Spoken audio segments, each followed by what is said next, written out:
Hello అండి, అందరూ ఎలా ఉన్నారు? బాగున్నారా? Welcome to our channel Trivi cakes and blogs. So ఈరోజు వీడియోలో బ్లాక్ ఫారెస్ట్ కేక్ని ఏ విధంగా ఫిల్లింగ్ చేసుకోవాలి అనేది ఈ వీడియోలో చూపిస్తానండి. అలాగే కొన్ని డౌట్స్ కూడా క్లియర్ చేస్తానండి. ఫస్ట్ అయితే మనం చాక్లెట్ బేస్ని అయితే ప్రిపేర్ చేసుకుంటామండి. బేస్ని ప్రిపేర్ చేసుకున్న తర్వాత 3 లేయర్స్గా కట్ చేసుకొని ఫస్ట్ అయితే షుగర్ సిరప్తో సోక్ చేసుకోవాలండి. షుగర్ సిరప్తో సోక్ చేసుకున్న తర్వాత విప్పింగ్ క్రీమ్ని అయితే వేసుకొని కొంచెం ఈవెన్గా స్ప్రెడ్ చేసుకోవాలండి. తర్వాత మన దగ్గర చెర్రీ క్రష్ అయినా యూస్ చేసుకోవచ్చు, లేదు అంటే స్ట్రాబెర్రీ క్రష్ని అయితే యూస్ చేసుకోవచ్చండి. నేనైతే ఇక్కడ ఫిల్లింగ్లో చాక్లెట్ ఏమీ యూస్ చేయట్లేదండి. మీ దగ్గర ఉంటే చాకో చిప్స్ కానీ లేకపోతే డార్క్ చాక్లెట్ని కొంచెం తురుము కానీ వేసుకోవచ్చు. ఇదైతే ఫిల్లింగ్ అండి. నేను ఎందుకు ఫిల్లింగ్లో చాకో చిప్స్ కానీ చాక్లెట్ని కానీ వేసుకోలేదు అంటే, చుట్టూ నేను చాక్లెట్తో అయితే డిజైన్ లాగా వేసుకున్నాను కదా, సో ఎక్కువ చాక్లెట్ అయిపోతుందని చెప్పి అండ్ వెయిట్ కూడా ఎక్కువ అయిపోతుందని చెప్పి సో నేనైతే ఫిల్లింగ్లో చాక్లెట్ అనేది యూస్ చేయలేదన్నమాట. మీరు కావాలంటే యూస్ చేసుకోవచ్చు. సో నేనైతే ఇక్కడ మొత్తం ఫిల్లింగ్ అంతా చేసాక ఇక్కడ క్రంప్ కోట్ అయితే చేసుకుంటున్నానండి. క్రంప్ కోట్ ఎలా చేసుకోవాలి అంటే, సో మనం లేయర్స్ లాగా పెట్టేసుకుంటాం కదా, మనము చుట్టూ చాక్లెట్ బేస్ ఉంటుంది కదా, సో అది కనిపించకుండా కొంచెం విప్పింగ్ క్రీమ్తోనే మొత్తం స్ప్రెడ్ చేసుకోవాలండి కేక్ చుట్టూ. ఇప్పుడు నేను చూపిస్తున్నాను కదా వీడియోలో, చాలా స్లో మోషన్లోనే చూపిస్తున్నానండి, మీకు అర్థమవుతుందని అనుకుంటున్నాను. కొంచెం విప్పింగ్ క్రీమ్ తీసుకొని చుట్టూ స్ప్రెడ్ చేసుకొని అంటే చాక్లెట్ బేస్ అనేది కనిపించకుండా, మనకి క్రమ్స్ ఉంటాయి కదా చాక్లెట్, మనం ఏదైనా స్పాంజ్ తీసుకుంటే దాని మీద కొంచెం క్రమ్స్ లాగా అంటే కన్నాల్లా ఉంటాయి కదా, సో అన్నిటినీ కవర్ చేసుకోవడమే క్రంప్ కోట్ అనమాట. నెక్స్ట్ క్రంప్ కోట్ చేసుకున్న తర్వాత మనం ఫ్రిడ్జ్లో ఒక ½ అవర్ టు 1 అవర్ పెట్టుకుంటే మన కేక్ అనేది చాలా బాగా అంటే ఫినిషింగ్ చేయడానికి చాలా బాగుంటుంది అనమాట. లేదు మీకు టైం లేదంటే క్రంప్ కోట్ చేయాల్సిన పని కూడా లేదండి, అదేమీ ఇంపార్టెంట్ ఏమీ కాదు. టైం ఉంటేనే క్రంప్ కోట్ చేసుకుంటాము, లేదంటే క్రంప్ కోట్ చేయాల్సిన పని కూడా లేదు, నార్మల్గా కేక్ ఐసింగ్ అయితే చేసుకోవచ్చు.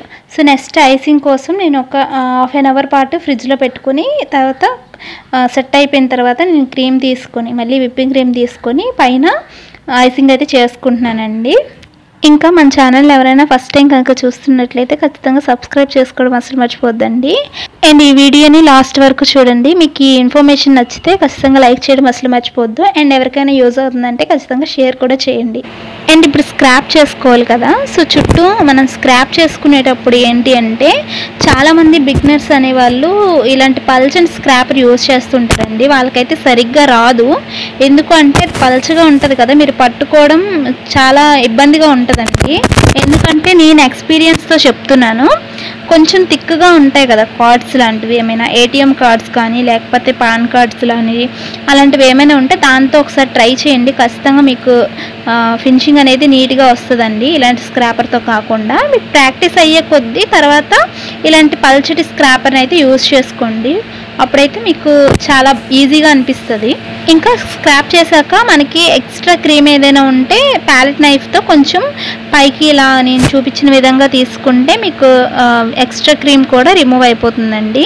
నెక్స్ట్ ఏంటంటే, మనము కేక్ చుట్టూ ఇప్పుడు చాక్లెట్ ఎలా పెట్టుకోవాలి అనేది చాలామందికి డౌట్ ఉంటుంది కదా, సో దాని గురించి అయితే చెప్తానండి. బటర్ పేపర్ని అయితే ఇప్పుడు నేను రెక్టాంగిల్ షేప్లో తీసుకున్నానండి. ఎందుకు అంటే అది చుట్టూ పెట్టేటప్పుడు కొంచెం అంటే వెడల్పు ఎక్కువగా వస్తుంది కదా, సో అప్పుడు బాగుంటుంది అనమాట చుట్టూ పెట్టడానికి. సో అందుకని నేను రెక్టాంగిల్ షేప్లో తీసుకున్నానండి. నెక్స్ట్ డార్క్ చాక్లెట్ ఉంటుంది కదా, సో డార్క్ చాక్లెట్ని అయితే డబుల్ బాయిలింగ్ మెథడ్లో మెల్ట్ చేసి పైపింగ్ బ్యాగ్లో తీసుకొని పైపింగ్ బ్యాగ్కి చిన్న హోల్ అయితే పెట్టుకోండి, సో అప్పుడైతే మీకు నీట్గా వస్తుంది అనమాట. లేదు అంటే ఎక్కువ పడిపోతుంది ముద్దలు, సో అప్పుడు మనకు చూడడానికి కూడా బాగోదండి. సో నేను ఇప్పుడు చూపిస్తున్నాను కదా, చాక్లెట్ని జిగ్జాగ్ షేప్లో అంటే అటు ఇటు వేసుకుంటే చాలా బాగుంటుంది, లేదు అంటే వేరే రకంగా వేసుకోవచ్చు, అప్పుడు మనకి కొంచెం వేరేలా కనిపిస్తుంది అనమాట. జిగ్జాగ్లో అయితే కొంచెం మనకి క్రాస్గా కనిపిస్తుంది కాబట్టి కొంచెం చూడడానికి కూడా చాలా బాగుంటుందండి.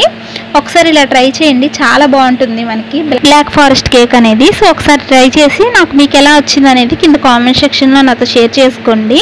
ఇప్పుడు చాక్లెట్ అయితే రెడీ చేసుకున్నాను కదండి, ఇదైతే ఒక 2 మినిట్స్ పాటు ఫ్రిడ్జ్లో పెట్టామంటే కరెక్ట్గా సెట్ అయిపోతుందండి.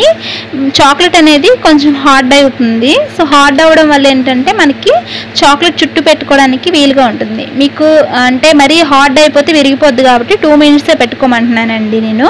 సో ఎక్కువ పెట్టుకున్నా హార్డ్ అయిపోయి విరిగిపోతుంది అనమాట.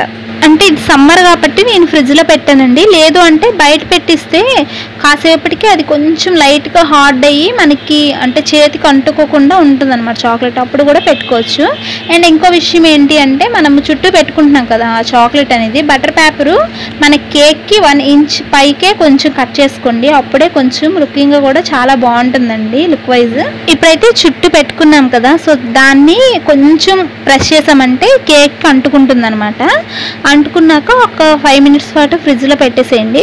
తర్వాత తీసామంటే బటర్ పేపర్ నుండి చాక్లెట్ అనేది ఈజీగా డిమోల్డ్ అయిపోతుందండి. అంటే కేక్కి చాక్లెట్ అనేది అంటుకొని బటర్ పేపర్ అనేది రిమూవ్ అవ్వడానికి ఈజీగా ఉంటుందన్నమాట. నెక్స్ట్ బటర్ పేపర్ రిమూవ్ చేసేసాక పైన డిజైన్ అనేది వేసుకోవాలి కదా, సో దానికోసం అయితే నేను 6B నోజల్ని అయితే యూజ్ చేస్తున్నానండి. దాంతో పైన డిజైన్ అయితే వేసుకున్నాను. ఇప్పుడు నాకు కొంచెం మిగిలిపోయింది అనమాట చాక్లెట్ అనేది, చిన్నది కొంచెం మిగిలిపోయింది. దాన్ని అయితే ముక్కలుగా చేసి దానిపైన ఇప్పుడు పెట్టిన డిజైన్ పైన అయితే పెట్టుకుంటున్నానండి. తర్వాత చెర్రీస్ పెట్టుకోవాలి. బట్ నా దగ్గర చెర్రీస్ లేకపోవడం వల్ల నేనేం చేశానంటే గ్లాసింగ్ జెల్ ఉంటుంది కదా, సో న్యూట్రల్ జెల్లో, ఆ న్యూట్రల్ జెల్లో రెడ్ ఫుడ్ కలర్ని అయితే మిక్స్ చేసుకొని చెర్రీస్లా కనిపించేటట్టు పెట్టుకుంటున్నానండి.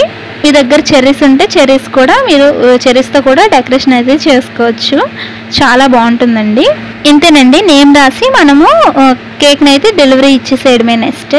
సో ఈ కేక్ మీకు ఎలా అనిపించిందో కామెంట్ సెక్షన్లో చెప్పడం అసలు మర్చిపోద్దండి. అండ్ చాలా ఈజీగా మనం బ్లాక్ ఫారెస్ట్ కేక్ని అయితే చేసుకోవచ్చు. ఇందులో చెప్పిన టిప్స్ అన్నీ మీకు అర్థమయ్యాయని అనుకుంటున్నాను. ఇంకా ఏమైనా బేకింగ్ గురించి కానీ కేక్స్ గురించి కానీ ఏమైనా డౌట్స్ ఉంటే నాకు కామెంట్ సెక్షన్లో అడగండి, ఖచ్చితంగా రిప్లై అనేది ఇస్తాను. అండ్ ఇన్స్టాలో అయినా నాకు మెసేజ్ చేయండి, ఖచ్చితంగా రిప్లై అనేది ఇస్తాను. Bye bye.